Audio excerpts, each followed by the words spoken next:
Today's video is going to be on the legislative branch versus the executive branch. This is just going to be a basic introduction, a reintroduction to the two branches, and we'll really be going into depth on Monday at 8:45.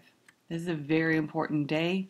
This stuff is what we covered in the second advisory, and it's pretty challenging. So what we're going to do in this video is really just look at the 5 principles of the Constitution in action. The first principle is limited powers. The idea behind limited powers, of course, is that the legislative and executive branches must be following the Constitution. So the legislative branch is supposed to be limited to being able to write laws that are enumerated or implied according to the Supreme Court in the Constitution. The main ones here that we know and are usually tested is the Commerce Clause, the fact that the legislative branch can write laws about business, trade, money, that they can declare war, that they can establish post offices and the roads, amongst many others. They also have some prohibited powers, which is the very definition of a limitation. They cannot write a bill of attainder, where they find someone guilty of a crime without going to the courts. And of course they can't do ex post facto laws, where they write a law making something a crime in the past. The executive branch is limited primarily via the basics of the Constitution and mainly limited by the legislative branch. In the Constitution, though, the president is limited to 2 terms. That was an amendment, so it is not original to the Constitution. And the president is supposed to faithfully execute the laws. So it's really the laws that oftentimes are found unconstitutional. And of course, if the president attempts to step outside of his duties, he could potentially violate the further issues of separation of powers by potentially trying to write laws himself through executive orders. We'll really be looking at case studies in class. So, separation of powers. The legislative branch has powers that are all its own. The main one is that it writes laws. As we said, they write laws about commerce. They also can write laws about citizenship, and they're the ones in control of defining who is a citizen and who can become one. They have the power of the purse, which is really just taxing and spending. They have the power to declare war, which is a big one, and they raise and support the armies for that war, which means they're the ones who pay for the armies and make the laws for them, the rules. The executive branch signs bills into law, is the commander-in-chief of the armed forces, is the one who must faithfully execute the laws, which he does usually through executive orders and the bureaucracy. The president also has the power of pardons and reprieves. This means he can actually take someone out of jail and pardon their sentence so they no longer have to serve. The president does not use this very often. They make and sign treaties. They nominate ambassadors, judges, and other public officers in the bureaucracy. Also can do what's called a recess appointment, which means when the Senate is vacant, they can just nominate and they don't need confirmation. And they give the State of the Union address. A big confusion about the separation of powers is this idea of how powerful the president is. The executive branch cannot tell the legislative branch what to do. This is the very definition of separation of powers. The legislative branch is independent. The executive branch is independent. The judicial branch is independent. They can't be told what to do. That being said, their powers are limited. So they have to work together in order to get things done.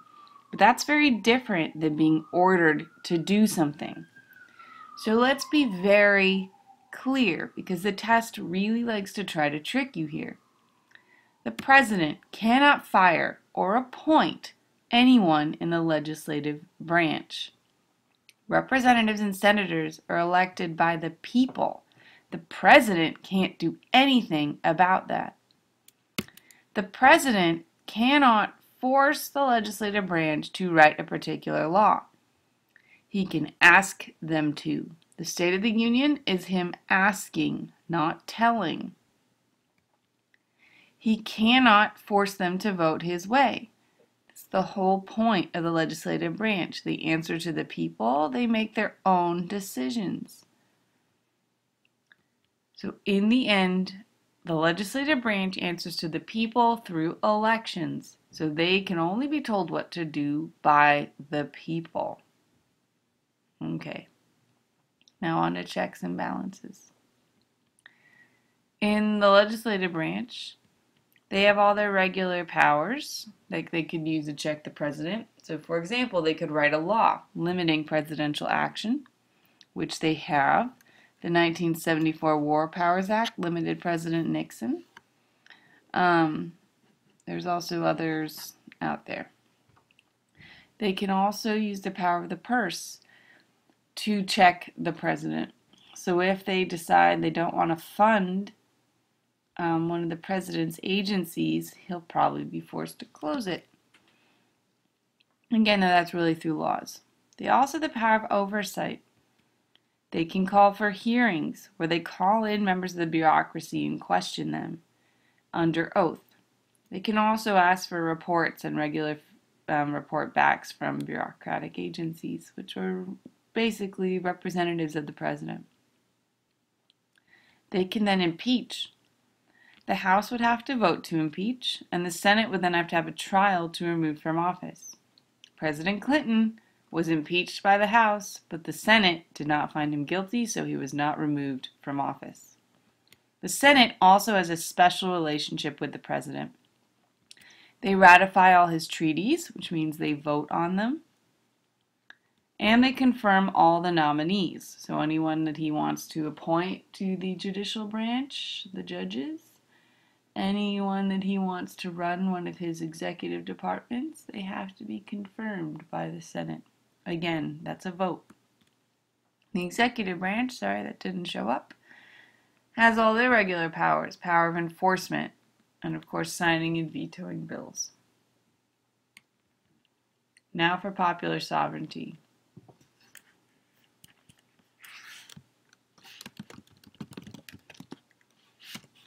I don't know why it's not showing up, sorry.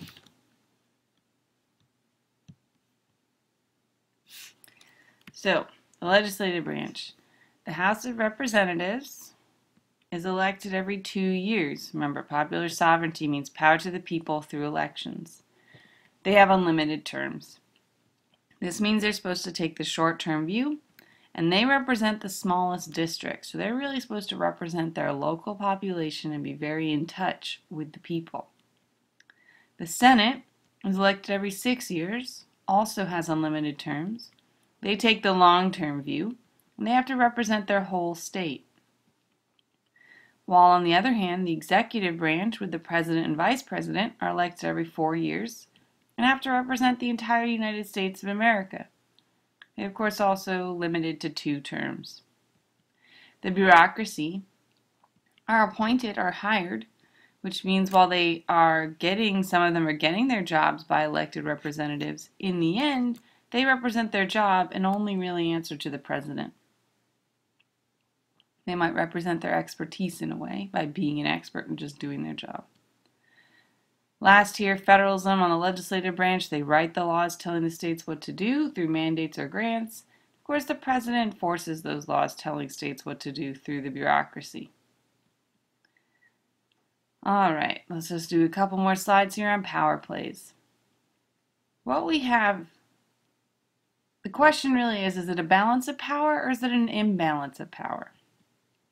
The legislative branch does seem to have more powers given to it in the Constitution, but there are 535 members of the voting members of the legislative branch separated into 2 branches, the House and the Senate, and organized by party, majority and minority.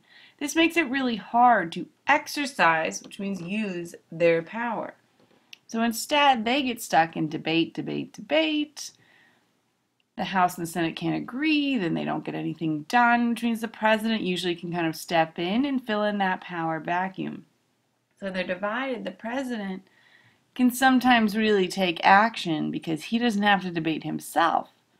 That being said, these actions are limited to an extent, so he can issue executive orders to his bureaucracy. But again, he can't really order regular people what to do. And he has to kind of stay within that faithfully executing the laws. Because if he steps outside of that boundary too far and starts to take too many actions by himself, he will probably end up in the Supreme Court, and he probably will lose. So the question is, can these branches work together? The political party holding the executive branch will work mostly with its own party leadership in the legislative branch trying to get things done. So the president will work with the minority party in the House, since Republicans are currently controlling it, but he'll work with the majority party in the Senate. Now, if this is a unified government, where the same party controls the executive and legislative branch, then this is pretty easy. Though, of course, as we'll see with the Senate, not always as easy as you'd want it to be. But if it is divided, this is incredibly difficult. All right, I will see you Monday morning, 8:45. I'll meet you at the door and tell you where to go.